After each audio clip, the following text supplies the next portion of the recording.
Hello दोस्तों, स्वागत है आप सभी का अपने YouTube channel the geography centre में। दोस्तों, आज के इस क्लास में हम बात करने वाले हैं जो कि पर्यावरण भूगोल का चैप्टर नंबर 8 होगा या टॉपिक नंबर 8 होगा, जिसका नाम है ऊर्जा प्रवाह। एनर्जी फ्लो के बारे में आज हम लोग चर्चा करेंगे। एनर्जी फ्लो को डिस्कस करेंगे कि ये क्या है, इसका हमारे पर्यावरण पर क्या प्रभाव पड़ता है, किस तरीके से ये चीज़ें कार्य करती हैं। तो इन चीज़ों को हम लोग समझेंगे। ठीक है, तो आइए शुरू करते हैं। देखिए, किसी भी पारिस्थितिकी तंत्र में ऊर्जा का प्रवाह इस डायग्राम के हिसाब से होता है। इसको समझाऊंगा, ठीक है, लेकिन इससे पहले आप जान लीजिए कि देखिए, किसी भी इकोसिस्टम में, जो भी इकोसिस्टम है, उसमें ऊर्जा सबसे मुख्य, ऊर्जा का जो रिसोर्स है, स्रोत है, वो है सूर्य। ठीक है, सूर्य ऊर्जा का प्रमुख स्रोत है। और पारिस्थितिकी तंत्र में चूंकि ऊर्जा कुल एक दिशा में ही प्रवाहित होती है। ठीक है, ये आप बिल्कुल ध्यान में रखेंगे कि ऊर्जा का प्रवाह एक दिशीय होता है, यानी कि ओनली वन डायरेक्शन। ठीक है, केवल एक डायरेक्शन में ऊर्जा का प्रवाह होता है, चाहे जिधर भी हो। ठीक है, और हमेशा जो है कि ऊपर से नीचे की तरफ होता है। ऊपर से नीचे कहने का मतलब क्या है कि सबसे पहले पोषण स्तर 1, फिर 2, फिर 3, फिर 4, इस तरीके से ऊर्जा का प्रवाह होता है। ठीक है, पारिस्थितिकी तंत्र में ऊर्जा के प्रवाह को सूर्य, उत्पादक, उपभोक्ता और घटकों के बीच निम्न प्रकार से हम लोग समझेंगे। आइए एक बार इस डायग्राम को मैं आपको समझा देता हूँ। देखिए, जितने भी हमारे प्लांट्स होते हैं ना, जितने भी हमारे प्लांट्स होते हैं, या जिनको हम पोषण स्तर 1 में रखते हैं, यानी कि इसको हम प्रोड्यूसर भी कहते हैं। ठीक है, हम इसको प्राथमिक उत्पादक भी कहते हैं। सबसे पहले सूर्य से ऊर्जा इसमें आती है। फिर इनको जो खाने वाले हैं प्राइमरी कंज्यूमर, जो पहली बार ऊर्जा का ग्रहण करते हैं इस पौधे से, तो ये ऊर्जा यहाँ से लेकर के, मतलब ये स्टेज 1 हो गया और स्टेज 2 हो गया। तो स्टेज 1 से स्टेज 2 में, यानी कि प्राइमरी प्रोड्यूसर से प्राइमरी कंज्यूमर तक ऊर्जा 10% जाती है। ठीक है, लैंडमैन के नियम के हिसाब से मैंने इस क्लास में भी आपको पढ़ाऊंगा और मैंने पहले भी आपको पढ़ा रखा है कि इस तरीके से 10% एनर्जी इसमें जाती है। बाकी जो एनर्जी होती है ना, वो इसके शोषण करने में, जो भी ये शोषण करता है, सांस लेता है ना, रेस्पिरेशन करता है, उस माध्यम से ये खर्च होती है। ठीक है, और वायुमंडल में चली जाती है। अब ये कंज्यूमर, अब इसको जो भी खा रहा है, जो प्राणी इसको खा रहा है, जैसे कि इसमें से ऊर्जा ट्रांसफर होगी अगले स्टेप पर। ठीक है, तीसरे स्टेज पर ऊर्जा जो है कि ट्रांसफर होगी। तो एनर्जी फ्लो देखिए इसी डायग्राम में चल रहा है। ठीक है, पहले यहां से यहां ट्रांसफर हुआ, फिर आगे भी बढ़ा। अब ये खाएगा इसको, ये भी रेस्पिरेशन करेगा, तो वायुमंडल में यहाँ से भी ऊर्जा आगे चलेगी। और तीसरा व्यक्ति इसको खाएगा, 10% यहाँ कंज्यूम होगा। फिर ये भी क्या करेगा, ये भी वायुमंडल में इसको छोड़ेगा, फिर ऊर्जा आगे बढ़ेगी। लास्ट में जो डिकम्पोजर्स होंगे, यानी कि जो भी अपघटक होंगे, ठीक है, अपघटक होंगे, ये ऊर्जा को वायुमंडल में छोड़ देंगे और कुछ ऊर्जा का संचय करेंगे, ये अपनी वृद्धि के लिए और ग्रोथ के लिए। इसको हम अगर समझना चाहें तो थर्मोडायनेमिक्स का जो नियम लगता है इकोसिस्टम में, उसको हम समझेंगे। उष्मागतिकी, थर्मोडायनेमिक्स के दो नियम होते हैं। ठीक है ना। एनर्जी फ्लो, किसी भी इकोसिस्टम में एनर्जी फ्लो यानी कि ऊर्जा का प्रवाह भी इन्हीं दोनों नियमों के हिसाब से होता है। ये दोनों नियम फॉलो होते हैं। उष्मागतिकी का पहला नियम क्या कहता है कि energy can neither be created nor destroyed. Energy can neither be created nor destroy, यानी कि ऊर्जा को न तो हम उत्पन्न कर सकते हैं और ना ही ये नष्ट हो सकती है। But it keeps changing from one form to other, लेकिन यह अपना रूप बदलती रहती है। ठीक है, यह एक रूप से दूसरे रूप में जाती रहती है। Similarly in an ecosystem the main source of energy is the sun. जैसे कि किसी इकोसिस्टम में सूर्य जो है ना, वो ऊर्जा का प्रमुख स्रोत होता है। ठीक है, तो this energy from sun is transferred from one level to another, यानी कि हमने यहाँ पर आपको भी समझाया कि सूर्य से एक स्टेज के बाद दूसरे स्टेज पर, एक लेवल के बाद दूसरे लेवल पर एनर्जी का क्या हो रहा है, ट्रांसफर हो रहा है। ये अपना रूप, एनर्जी अपना रूप चेंज कर रही है ना, नष्ट नहीं हो रही है और ना ही एक जनरेट हो रही है, लेकिन अपना फॉर्म इसने क्या किया, चेंज कर दिया। तो उष्मा गति का पहला नियम ये कहता है ना, first law of dynamics thermodynamics states that energy can neither be created nor destroyed but it keeps changing from one form to other. Second law of thermodynamics क्या कहता है कि when energy transforms from one form to another, जब ऊर्जा transfer होती है और एक रूप से, है ना, एक रूप से वो दूसरे रूप में चेंज होती है, एक रूप से दूसरे रूप में चेंज होती है, some part of it lost as heat to be surroundings, तो इसका कुछ भाग, किसका, यानी कि यहाँ जो एनर्जी थी इसका कुछ भाग यहाँ पहुंचने से पहले ही क्या हुआ, ये वायुमंडल में चली गई। thus the energy at one level to thus the energy at one level is never completely transferred to another, यानी कि एक लेवल से कभी भी 100% एनर्जी दूसरे लेवल में ट्रांसफर नहीं होती है। ठीक है, इस चीज को हम कुछ पॉइंट के हिसाब से समझ सकते हैं। देखिए, सबसे पहले क्या होता है ना, फोटोसिंथेसिस होता है, प्रकाश संश्लेषण होता है। देखिए, ये हो गया सूर्य, ठीक, और यहाँ से क्या हुआ, प्रकाश संश्लेषण के माध्यम से यहाँ पर कुछ घासें हैं, कुछ पेड़ पौधे हैं, ठीक है, ये है लेवल 1। यहाँ से एनर्जी मिली इसको और इसने अपना भोजन बनाया। ठीक है, तो कह रहा है कि क्रिया द्वारा पेड़ पौधे सूर्य से प्राप्त ऊर्जा यानी कि सौर ऊर्जा को रासायनिक ऊर्जा में रूपांतरित कर देते हैं, और यह रासायनिक ऊर्जा भोजन के रूप में पेड़ पौधों के उत्तकों में इकट्ठा हो जाती है। पहले क्या होता है, सूर्य से जो एनर्जी आती है ना, वो पेड़ पौधों के उत्तकों में इकट्ठा हो जाती है। ठीक है, किसमें, in the form of chemical, यानी कि केमिकल फॉर्म में क्या होती है, ये इकट्ठी हो जाती है। उसके बाद क्या होता है, प्राथमिक उपभोक्ता शाकाहारी जब इन पेड़ पौधों को भोजन के रूप में इस्तेमाल करते हैं, तो इन पेड़ पौधों में इकट्ठा हुई ऊर्जा प्राथमिक उपभोक्ताओं में स्थानांतरित हो जाती है। जब चूंकि इनके टिश्यूज में ये आ गए, पेड़ पौधों के टिश्यूज में ये एनर्जी आ गई है, किस फॉर्म में, केमिकल फॉर्म में ये आ चुकी है। जब कोई भी, जैसे कि कोई खरगोश हो या कोई और प्राणी हो, ठीक है, ये सेकेंड लेवल का होता है। जब ये प्राणी क्या करता है, इसको खाता है ना, ये प्राणी इसको खाता है, तो एनर्जी इधर से इधर की ओर ट्रांसफर होती है। तो ये एनर्जी ट्रांसफर होना बता रहा है। ठीक है, ये एनर्जी ट्रांसफर होती है इधर से इस साइड में। ठीक है ना, एनर्जी यहाँ से यहाँ क्या हो रही है, एनर्जी ऊर्जा ट्रांसफर हो रही है इधर से इधर की ओर, एनर्जी ट्रांसफर हो रही है। ठीक है, एनर्जी ट्रांसफर। तो इसमें जो भी केमिकल फॉर्म में ऊर्जा संचित रहती है ना, वो सेकेंड लेवल पर ट्रांसफर हो जाती है, और इसका कुछ भाग क्या होता है, वायुमंडल में चला जाता है, ये शोषण करता है और उसके माध्यम से ऊर्जा का क्षय हो जाता है। नेक्स्ट, पेड़ पौधों से प्राप्त ऊर्जा का कुछ भाग प्राथमिक उपभोक्ताओं के शोषण क्रिया के कारण ऊष्मा के रूप में रूपांतरित होकर वायुमंडल में चला जाता है। शेष बची हुई ऊर्जा इनकी वृद्धि और विकास के काम में आती है। अब जो इसमें बचता है, यानी कि 10% तो आगे ट्रांसफर हो गया, यहाँ पर कुछ ऊर्जा कहाँ चली गई, रेस्पिरेशन के माध्यम से एटमॉस्फेयर में चली गई। ठीक है, एटमॉस्फेयर में चली गई, वायुमंडल में चली गई। जो बचा कुचा उनसे क्या हुआ, इनकी वृद्धि हुई, इनका ग्रोथ हुआ, या जो भी आगे का प्रोसेस हो। फिर अब इनको खाने वाले जो होंगे, लेवल 3 के जो भी कंज्यूमर्स होंगे, ये प्रोड्यूसर थे। ठीक, ये क्या होंगे, ये प्राइमरी कंज्यूमर होंगे और ये सेकेंडरी कंज्यूमर होंगे। तो अब लेवल 3 पर जो कंज्यूमर होंगे वो इनको खाएंगे, तो इनका 10% इसको मिलेगा, ऊर्जा का प्रवाह होगा, लेकिन ये भी शोषण करेंगे और इनसे भी कुछ ऊर्जा उष्मा के रूप में, in the form of energy, ऊर्जा के रूप में, उष्मा के रूप में क्या करेगी, एटमॉस्फेयर में चली जाएगी, वायुमंडल में चली जाएगी। इसी क्रम में ऊर्जा भोजन के रूप में प्राथमिक उपभोक्ता से द्वितीयक उपभोक्ता और द्वितीयक उपभोक्ता से फिर तृतीयक उपभोक्ता में स्थानांतरित होती रहती है। आखिरी कड़ी में क्या होता है कि मरे हुए पेड़ पौधे जीव जंतुओं में इकट्ठा हुई ऊर्जा को अपघटक पुनः प्राप्त करते हैं। इनके द्वारा शोषण क्रिया का ऊर्जा कुछ भाग उष्मा के रूप में वायुमंडल में लौट जाता है।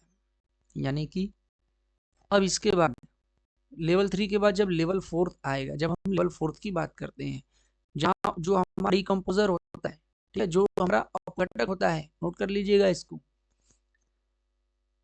इसको भी 10% मिला और इसने भी कुछ वायुमंडल में छोड़ दिया। अब इनके अंदर जो ऊर्जा का प्रवाह है, जैसे कि जो जिस ऊर्जा से इन्होंने ग्रोथ किया हुआ है, जो इनके शरीर में बचा हुआ है, ठीक है, जब ये मर जाते हैं, चाहे पेड़ पौधे हों, चाहे ये लेवल 1 की हम बात करें, ठीक है, चाहे हम इसकी बात करें, चाहे इसकी बात करें, चाहे इसकी बात करें, भाई मरते तो सभी हैं ना। समझ लीजिए, यहाँ भी डीकम्पोजर आएगा, यहाँ भी डीकम्पोजर आएगा, और ये भी डीकम्पोजर है। ये आपके लेवल 4 पे आ जाएंगे, ये भी लेवल 4 पे आ जाएंगे, भाई मरेंगे तो सब ना, ये समझिए। तो इनके शरीर में, इनके अंदर जो कुछ भी बचा खुचा होगा, वो क्या करेगा कि डीकम्पोजर खाएंगे उसको, ठीक है, डीकम्पोजर खाएंगे, और ये जो श्वसन करेंगे, ये भी वायुमंडल में ऊर्जा का क्या कर देंगे, ट्रांसफर कर देंगे। भाई डीकम्पोजर भी ऊर्जा का ट्रांसफर वायुमंडल में करेंगे। क्लियर? तो ये पूरा डायग्राम आप अच्छे से बना करके समझ सकते हैं, और नहीं तो फिर मैं इसको अच्छे से बना देता हूं, आप समझ लीजिए। ये है सन आपका, ठीक है, यहां से ये आया लेवल 1 में। लेवल 1 में कुछ रेस्पिरेशन के थ्रू एनर्जी बाहर गई, और कुछ एनर्जी क्या है इनके, यहाँ पर मैं लिख देता हूँ, कुछ एनर्जी इनके ग्रोथ के लिए बची हुई है, ठीक है, कुछ एनर्जी ग्रोथ के लिए बची हुई है। लेवल 2 में 10% ट्रांसफर हुआ according to the rule of Lindeman, 10% rule. 10% rule कहाँ गया, 10% एनर्जी कहाँ गई, लेवल 2 में गई। इन्होंने भी क्या किया, कुछ रेस्पिरेशन किया और अपने ग्रोथ में कुछ एनर्जी को लगाया। फिर क्या हुआ, ऊर्जा का प्रवाह आगे की तरफ हुआ, ठीक है, एनर्जी फ्लो आगे की तरफ हुई लेवल 3 पे। और लेवल 3 पे क्या हुआ, इन्होंने भी कुछ एटमॉस्फेयर में छोड़ा और अपने ग्रोथ, खुद के ग्रोथ में भी लगाया। फिर यहां से, अब यहां से क्या होगा, लेवल 4 में आएगा। लेवल 4 पे डीकम्पोजर होते हैं, जो ग्रोथ में बचा कुचा रहेगा, जो इनके बॉडी में कंज्यूम रहेगी एनर्जी, जो भी एनर्जी स्टोर है इनके बॉडी में, उनको ये खाएंगे, और खा करके ये भी क्या करेंगे, रेस्पिरेशन के द्वारा छोड़ेंगे, वायुमंडल में भेजेंगे, ठीक ना। जो भी बचा कुचा रहेगा वो क्या कर देंगे, वायुमंडल में इसको क्या कर देंगे, ट्रांसफर कर देंगे। यानी कि फॉर्म चेंज हो गया, एनर्जी का फॉर्म चेंज हो गया यहाँ से। अब ये भी भाई, ये भी तो मरेंगे, तो ये भी ट्रांसफर हो जाएंगे, तो इनको भी कौन खाएगा, लेवल 4 के जंतु ही खाएंगे, यानी कि डीकम्पोजर। और ये भी मरेंगे भाई, पेड़ पौधे भी तो मरेंगे, तो पेड़ पौधे भी मरेंगे, तो ये भी चेंज होगा, ठीक है।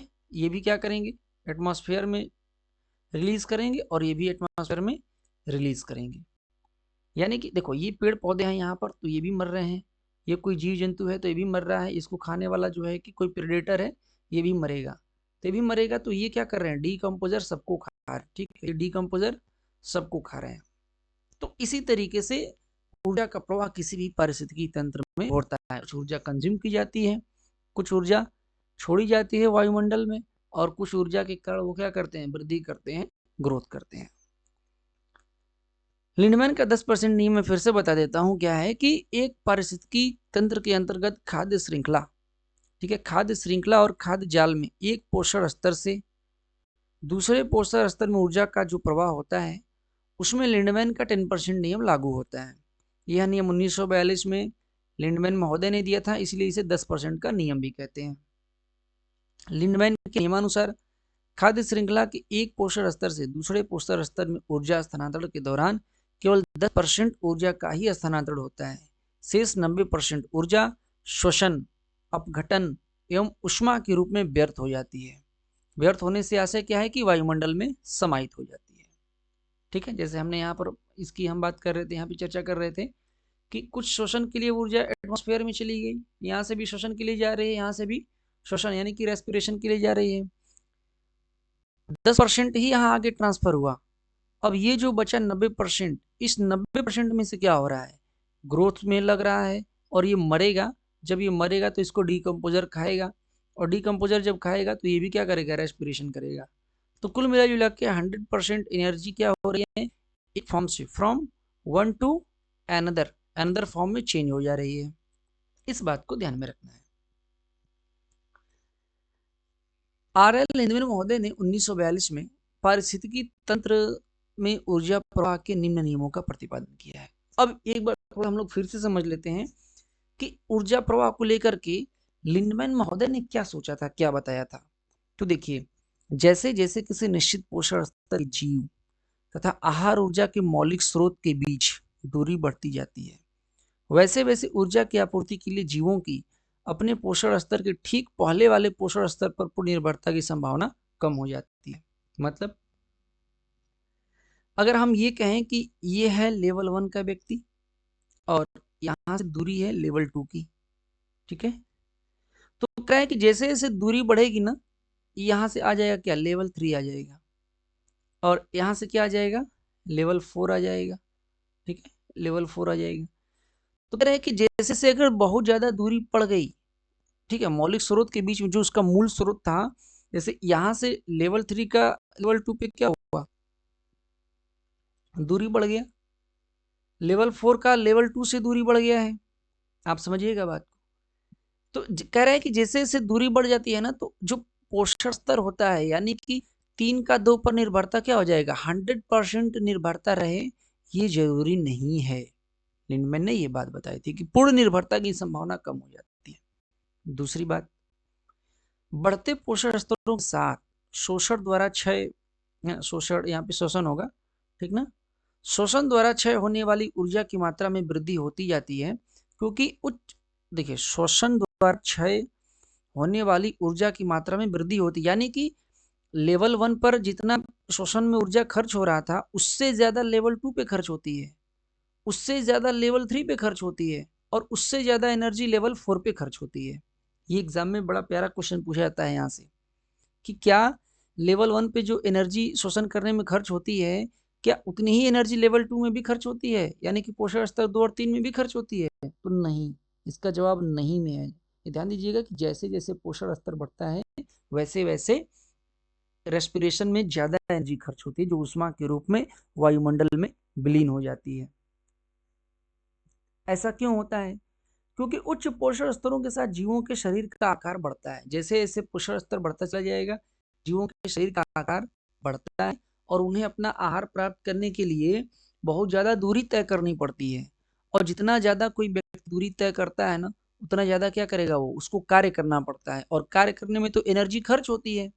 भाई, विज्ञान का एक सीधा सा नियम हमने पढ़ा था कि रेस्पिरेशन के द्वारा क्या होता है, जो हम सांस लेते हैं, हमारे बॉडी में ब्लड में आए हुए भोजन को क्या करता है, ऑक्सीजन जो हम सांस लेते हैं, O2 है ना, ये जाता है और क्या करता है, जलाता है। तो जलाता है, जलाने से क्या बनता है, ग्लूकोज बनता है, और वही हमें एनर्जी प्रोवाइड कराता है। तो ठीक यहाँ पे वही चीज है कि जितना अधिक दूरी तय करना पड़ेगा अपने आहार को प्राप्त करने के लिए, उतना ही वो ज्यादा कार्य करेगा, और कार्य करेगा तो ऊर्जा भी ज्यादा खर्च होगी। जब ऊर्जा ज्यादा खर्च होगी, तो वो क्या करेगा, बहुत ज्यादा दूसरे पर डिपेंड नहीं रहेगा, ठीक ना, यानी कि पहले पोषण स्तर पर वो नहीं आएगा। तो कुल मिला करके बात यह है कि लेवल 1 पर रेस्पिरेशन में ऊर्जा कम खर्च होती है, लेवल 2 पर उससे भी ज्यादा खर्च होती है, लेवल 3 पर उससे भी ज्यादा खर्च होती है, ठीक है। अब जैसे बात कर लें कि पोषण स्तर 3 का जो जंतु है, जैसे ये पोषण स्तर 3 वाला हो गया, ये महोदय हो गए, तो पोषण स्तर 3 के जंतु अपने आहार के लिए मात्र पोषण स्तर 2 पर ही निर्भर नहीं रहेगा, और पोषण स्तर जो 4 का व्यक्ति है, ये अपने आहार के लिए केवल 3 पर ही डिपेंड नहीं रहेगा, वे एक से अधिक पोषण स्तरों से ऊर्जा प्राप्त कर सकते हैं। यानी कि चौथा जो है दूसरे से भी कर सकता है, तीसरे से भी कर सकता है, और भी कर सकता है, तीसरा जो है दूसरे से भी कर सकता है, दूसरा पहले से तीसरे से भी कर सकता है, कोई दिक्कत नहीं है, ठीक है। पोषण स्तर 4 की जंतु खासकर मनुष्य, जैसे पोषण स्तर 4 में क्या आते हैं, बहुत ज्यादा अगर हम बात करेंगे तो पोषण स्तर 4 के जो जंतु होते हैं, ठीक है ना, वो मनुष्य होते हैं, और मनुष्य को भी पोषण स्तर 4 में शामिल किया जाता है, ठीक है। अब पोषण स्तर 4 के बाद तो फिर डिकम्पोजर आते हैं, जो सबको खाते हैं, ठीक है, इसको भी डिकम्पोजर खाएगा, 2 को भी डिकम्पोजर, 3 को भी डिकम्पोजर, 4 को भी डिकम्पोजर। तो ये तो अपघटक होते हैं, खाने वाले, ठीक है ना। तो पोषण स्तर जो 4 के जंतु होते हैं, वो क्या करते हैं कि केवल 3 पर डिपेंड नहीं रहते हैं, वो 1 को भी खाते हैं, 2 को भी खाते हैं, 3 को भी खाते हैं, ठीक है। तो इनका जो व्यवहार पोषण होता है, इनका जो आदत होता है, वो विशिष्ट हो जाता है ना, स्पेशलिस्ट हो जाते हैं, ठीक है। किन कौन, अच्छा, इसमें एक एक चीज और मैं समझाऊंगा, इसमें एक है विशिष्ट और एक है सामान्य। विशिष्ट वो होता है जो स्पेशलिस्ट होता है ना, स्पेशल का मतलब कि केवल किसी एक ही स्तर से एनर्जी ग्रहण करेगा, ठीक है।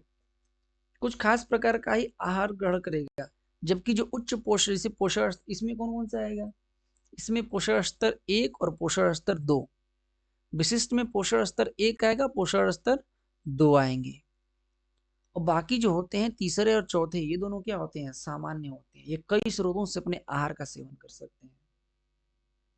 क्लियर। अब बात करेंगे यहां से नियम 3 की। बढ़ते पोषण स्तरों के साथ प्रजातियां सुलभ ऊर्जा का उपभोग करने में अधिक सक्षम तथा दक्ष होती हैं। यानी कि जैसे जैसे पोषण स्तर बढ़ता है, पोषण 1 से पोषण 2, फिर पोषण 2 से पोषण 3, पोषण 3 से पोषण स्तर 4, और इसके बाद डीकम्पोजर, यानी कि जो सबको खा करके खत्म करते हैं ना, अपघटित करते हैं। तो बढ़ते पोषण स्तरों के साथ प्रजातियां क्या है, सुलभ ऊर्जा का उपभोग करने में अधिक सक्षम हो जाती हैं, क्योंकि उन्हें अपने बच्चे जंतुओं को पकड़ने के लिए अधिक क्रियाशील होना पड़ता है, ठीक, अपने लिए, अपने बच्चों के लिए भोजन इकट्ठा करने में और बाकी चीजों में, ठीक है ना। तो ये क्या कह रहा है कि ये सुलभ ऊर्जा का उपयोग करने में सक्षम हो जाती हैं। अब जैसे कि ये पहला और दूसरा, पहला सिर्फ खुद से अपना भोजन बनाता है, दूसरा क्या करता है, पहले को खाता है, ठीक ना। तीसरा और चौथा क्या कर सकता है भाई, इसको भी खा सकता है, इसको भी खा सकता है, ये चौथा तो तीनों को खा सकता है, चौथा तो प्रथम को भी खा सकता है। तो कह रहा है कि ये लोग दक्ष होते हैं क्योंकि इन्हें अधिक क्रियाशील होना रहता है। नियम 4 कहता है कि निचले, ठीक ना, निचले पोषण स्तरों की तुलना में उच्च पोषण स्तरों में सक्षमता कम होती है, क्योंकि उच्च पोषण स्तरों के जीव एक से अधिक पोषण स्तरों से आहार प्राप्त करते हैं। कह रहा है कि जो निचले पोषण स्तर है, यानी कि पोषण स्तर 1 और पोषण स्तर 2, ये वाला पोषण स्तर 1 और ये पोषण स्तर, इनमें क्या होती है ना कि क्षमता कम होती है। बाकी जो पोषण स्तर 3 है 4 है, इनमें क्षमता ज्यादा होती है। क्यों? क्योंकि ये सभी प्रकार के पोषण स्तरों से अपनी ऊर्जा प्राप्त करते हैं। नियम 5वां इंपॉर्टेंट है, कहता है कि आहार श्रृंखला प्राय छोटी होने का प्रयास करती है। इसमें सामान्य रूप से 4 लंबवत कड़ियां पोषण स्तर पर होती हैं, ठीक है। 4 लंबवत का मतलब ये पोषण स्तर 1, ये पोषण स्तर 2, ये पोषण स्तर 3 और ये पोषण स्तर 4। ये 4 कड़ियां हो गई, 1 2 3 4, ये क्या है, लंबवत रूप से चलती हैं, ठीक है, लंबवत रूप से आगे पीछे चलती हैं। क्योंकि बढ़ते पोषण स्तरों के साथ ऊर्जा में अप्रगामी क्षय होता जाता है, परिणाम स्वरूप और अधिक इकाइयां पोषण स्तर पर संभव नहीं हो पाती। अप्रगामी का मतलब क्या है ना कि प्रोग्रेसिव, ठीक है,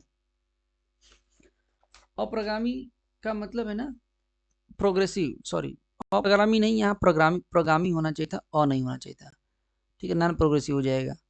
ऊर्जा क्षय प्रोग्रेसिव होता है, प्रगामी होता है, यानी कि 10% यहाँ खत्म हुई, जो बचा उसी का 10% जाएगा, उसके ऊपर जो बचा उसी का 10% जाएगा, और उसके ऊपर जो बचा उसी का 10% जाएगा, ठीक है। यानी कि प्रोग्रेसिवली रूप से हम देख रहे हैं कि एनर्जी क्या हो रही है, खत्म हो रही है।